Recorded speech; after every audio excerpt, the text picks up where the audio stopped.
تمام تعریفیں اور توصیفیں اس ذات کے لیے جو رحمان بھی ہے اور رحیم بھی ہے۔ سلامنا، آداب، تسلیمات، گڈ ایوننگ، مساء الخیر اور شام بخیر۔ اپنے ٹیسٹ اور ذوق کے مطابق میرا سلام قبول کیجیے گا۔ واعتصموا بحبل اللہ جمیعا ولا تفرقوا۔ آج ہم ایسی شخصیت کی خدمت میں حاضر ہوئے ہیں جو قرآن کے سب سے بڑے داعی ہیں اور قرآن ہی کی وجہ سے وہ ہدف تنقید بھی بنے ہوئے ہیں۔ ان سے ہمارا تعلق دینی ہے اور آج ہم عوام کو اپنی مجلس میں شامل کرنے کے لیے مفتی صاحب سے چند سوالات بھی کریں گے۔ آج ہمارے ساتھ ہیں جناب مفتی منیر شاکر صاحب۔ السلام علیکم۔ وعلیکم السلام ورحمۃ اللہ وبرکاتہ۔ خوش آمدید۔ اللہ کرے کہ ہماری اور آپ لوگوں کی اس مجلس میں وہ عوام جو قرآن اور دین کے لیے پیاسے بیٹھے ہوئے ہیں وہ بھی شامل ہو جائیں۔ فرمائیے جی۔ آمین آمین۔ مفتی صاحب، میرا سب سے پہلا سوال، انجینئر محمد علی مرزا آج کل رفع الیدین کے سب سے بڑے داعی ہیں، آپ کا رفع الیدین کے بارے میں کیا خیال ہے؟ امجد خان، میرے جوابات کتابوں کے اندر لکھے ہوئے حقائق کے ساتھ ساتھ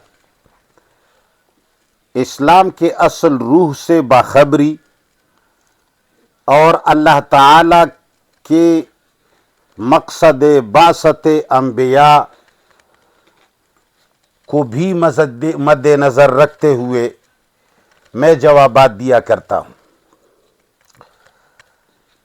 انجینئر محمد علی مرزا صاحب کے بارے میں ہم پہلی بات یہ کرتے ہیں کہ یہ اللہ تعالی کا بہت فضل و کرم ہے کہ ہم زمانوں سے لوگوں سے یہ کہا کرتے تھے کہ ہماری کتابوں کے اندر انتہائی نازیبا اور انتہائی کمزور اور انتہائی حقائق سے ہٹی ہوئی باتیں اور روایات موجود ہیں۔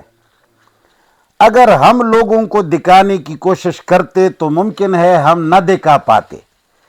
اللہ تعالیٰ نے محمد علی مرزا کی شکل میں ایک ایسے آدمی کو پیدا فرمایا جو کتابوں کے اندر جو کچھ ہے من و عن لوگوں کو سناتا ہے، وہ اگرچہ اس نیت سے سناتا ہے کہ یہ دین ہے، یہ تو حدیث ہے، یہ جی رسول اللہ کا فرمان ہے، مگر لوگ اس کو سن کر اکثر محمد علی مرزا کے بارے میں بری باتیں کرتے ہیں۔ تو ہمیں یہ خوشی ضرور ہوتی ہے کہ کم از کم لوگوں کو اتنا تو معلوم ہوتا ہے کہ محمد علی مرزا صاحب جو کچھ بیان کرتے ہیں کتابوں ہی سے بیان کرتے ہیں۔ اگر وہ تمہیں بری لگتی ہیں تو سمجھ جاؤ کہ یہ بری باتیں تمہاری کتابوں میں ہیں۔ دوسری بات جو آپ نے فرمائی کہ وہ رفع الیدین کا داعی ہے، تو یہ المیہ ہے اور یہی ہم رونا روتے ہیں۔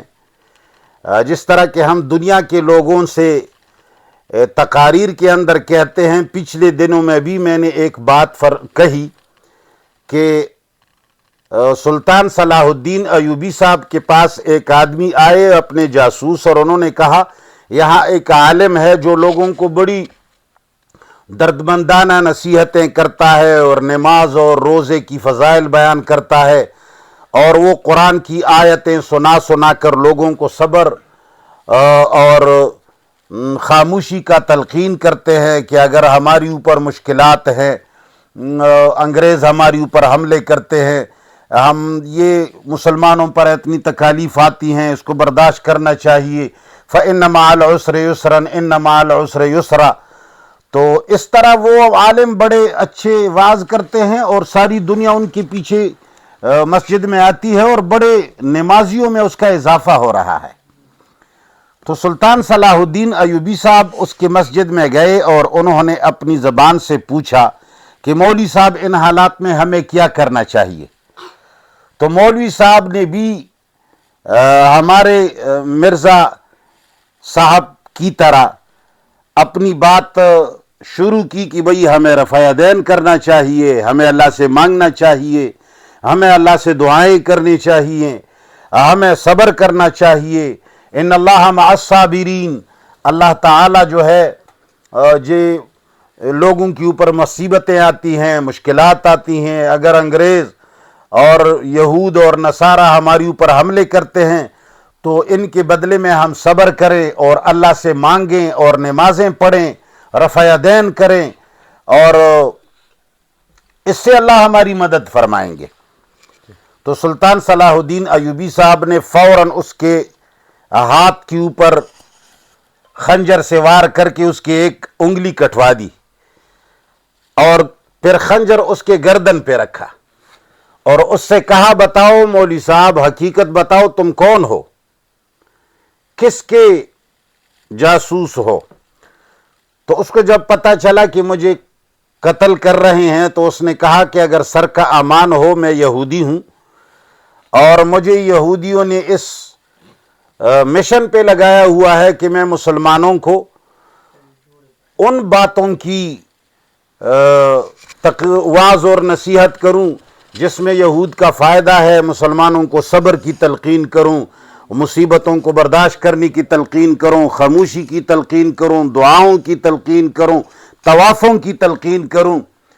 تو آج کل ہمارے مسلمان چکی میں پسے جا رہے ہیں، مسلمانوں کو سر عام قتل کیا جا رہا ہے، سارے انگریزی قوانین اسلام مانگنے والوں اور دین پر عمل کرنے والوں کو دہشت گرد سے تعبیر کرتے ہیں، اور ہمارے مسلمانوں پر بے تحاشا بمباریاں کرتے ہیں، اور غزہ کے اندر ہمارے بچوں کو ذبح کیا جا رہا ہے، کشمیر کے اندر تو 60 سال سے ہمیں ذبح کیا جا رہا ہے، افغانستان میں ہمیں 20 سال 40 سال ہمیں ذبح کیا گیا، خیبر پختونخوا کے اندر بھی ہمیں تباہیوں سے آمنا سامنا ہو رہا ہے۔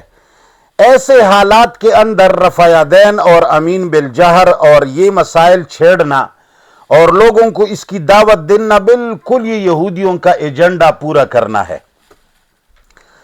یہ تو ایک ڈاکٹری کی طرح میں نے جواب دیا، اور تحقیقی جواب یہ ہے کہ رفع یدین کے احادیث جو رسول اللہ صلی اللہ علیہ وسلم کی طرف منسوب ہوئی ہیں تو یہ سارے کمزور روایات ہیں، اور اس میں اتنا اضطراب ہے کہ اگر اس اضطراب کا عوام کو پتہ چلے تو بھی وہ کہیں گے کہ یہ اس پر عمل کرنا ضروری نہیں، لیکن پھر بھی ہم اس کا انکار نہیں کرتے کہ کوئی رفع یدین نہ کرے، مگر اس زمانے میں ان چیزوں کے دعوت دینا بالکل انگریزوں کا ساتھ دینا ہے اور مسلمانوں کو جہاد سے اور اپنے مقصد سے خاموش کرنے کے مترادف ہے۔